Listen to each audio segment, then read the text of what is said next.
वीर सावरकर जी के बारे में हम कुछ जानकारियाँ लेते हैं। तो चलिए हम शुरू करते हैं।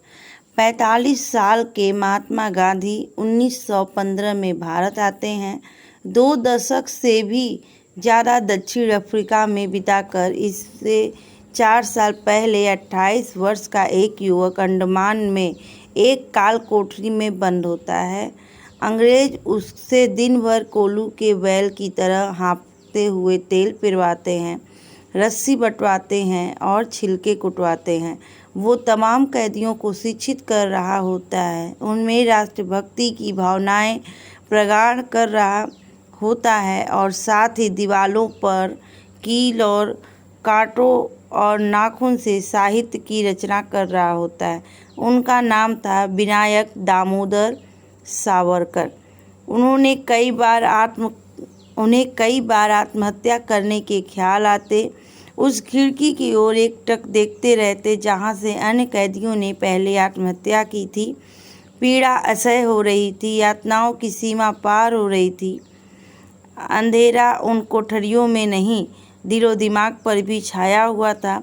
दिन भर बैल की जगह कोल्हू घुमाते रहो, रात को करवट बदलते रहे। 11 साल ऐसे बीते। कैदी उनकी इतनी इज्जत करते थे कि मना करने पर भी उनके बर्तन, कपड़े वगैरह धो दिया करते थे, उनके काम में मदद करते थे। सावरकर से अंग्रेज बाकी कैदियों से दूर रखने की सावरकर को अंग्रेज बाकी कैदियों से दूर रखने की कोशिश करते थे। अंत में बुद्धि को विजय हुई तो उन्होंने अन्य कैदियों को भी आत्महत्या से विमुख किया, लेकिन नहीं। महागवारों का कहना है कि सावरकर ने मर्सी पोटिशन लिखा, सारी कहा, माफ़ी मांगी। अरे मूर्खों, काकोरी कांड में फंसे क्रांतिकारी राम प्रसाद बिस्मिल ने भी माफ़ी मांगी थी, तो उन्हें भी डरपोक करार दोगे? बताओ, उन्होंने भी माफ़ी मांगी थी अंग्रेज़ों से। क्या अब इस कसौटी पर क्रांतिकारी को तौला जाएगा? शेर जब बड़ी छलांग लगाता है तो कुछ कदम पीछे लेता ही है। उस समय उनके मन में क्या था, आगे की रणनीति क्या थी, ये आज कुछ लोग अपने घरों में बैठे बैठे जान जाते हैं। कौन ऐसा स्वतंत्रता सेनानी है जिसे 11 साल काला पानी की सज़ा मिली हो?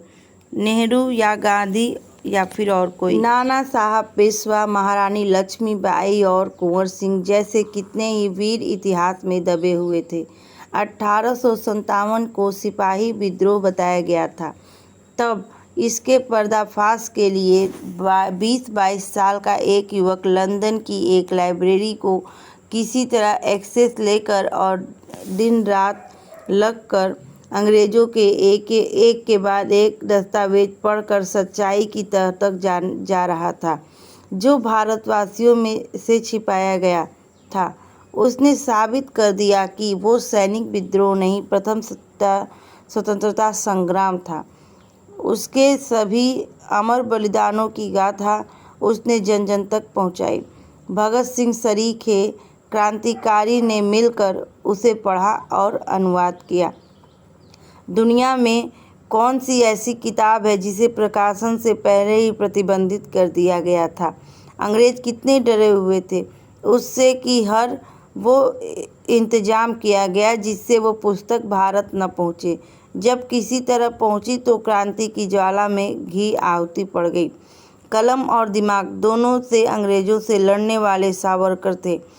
दलितों के उत्थान के लिए काम करने वाले सावरकर थे। 11 साल काल कोठरी में बंद रहने वाले सावरकर थे। लोगों के दिल में राष्ट्रवाद की अलग जगाने वाले सावरकर थे। साहित्य की विधा में पारंगत योद्धा सावरकर थे। आज़ादी में के बाद क्या मिला उन्हें? अपमान। नेहरू व मौलाना अबुल कलाम जैसों ने मलाई चाटी सत्ता की। सावरकर को गांधी हत्या केस में फंसा दिया गया, गिरफ्तार किया गया, पेंशन तक नहीं दिया गया, प्रताड़ित किया गया। 60 के दशक में उन्हें फिर गिरफ्तार किया गया, प्रतिबंध लगा दिया गया, उन्हें सार्वजनिक सभाओं में जाने से मना कर दिया गया। ये सब उसी भारत में हुआ जिसकी स्वतंत्रता के लिए उन्होंने अपना जीवन खपा दिया। आज़ादी के मतवाले से उसकी आज़ादी उसी देश में छीन ली गई जिसे अपने आज़ाद करवाने में योगदान दिया था। शास्त्री जी पीएम बने तो उन्होंने पेंशन का जुगाड़ किया। वो काला पानी में कैदियों को समझाते थे कि धीरज रखो, एक दिन आएगा अब जब ये जगह तीर्थ स्थल बन जाएगी। आज भले ही हमारा पूरा विश्व में मजाक बन रहा हो, एक समय ऐसा होगा जब लोग कहेंगे कि देखो इन्हीं काल कोठरियों में हिंदुस्तानी कैदी बनते। सावरकर जी कहते थे कि जब उन्हीं कैदियों की यहाँ प्रतिमाएं होंगी। आज आप अंडमान जाते हैं तो सीधा वीर सावरकर इंटरनेशनल एयरपोर्ट पर उतरते हैं। सेल्यूलर जेल में उनकी प्रतिमा लगी है। उस कमरे में प्रधानमंत्री भी जाकर ध्यान धरते हैं जिसमें वीर सावरकर को रखा गया था। नमन वीर सावरकर जी को।